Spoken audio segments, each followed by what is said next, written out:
Баршаңызға сәлем.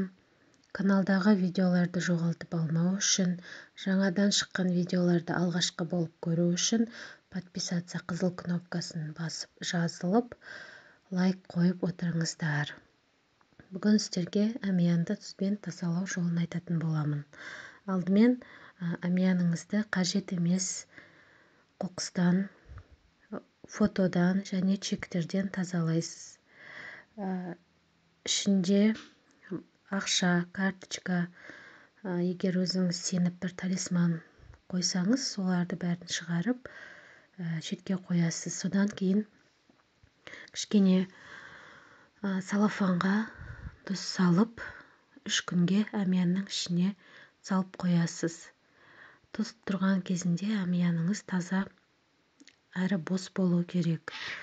3 күннен соң тұзды суға ағызып, салафанды мусорға лақтырасыз.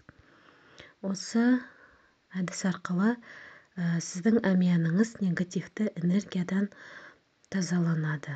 Жалпы тұз негативті жояды. Тұз туралы менің видеомда тағы да біраз ақпараттар бар. Төмендегі видеоларды қарасаңыздар, содан көріп, әрі қаратай тұз туралы ритуалдарды, техникаларды жасасаңыз болады.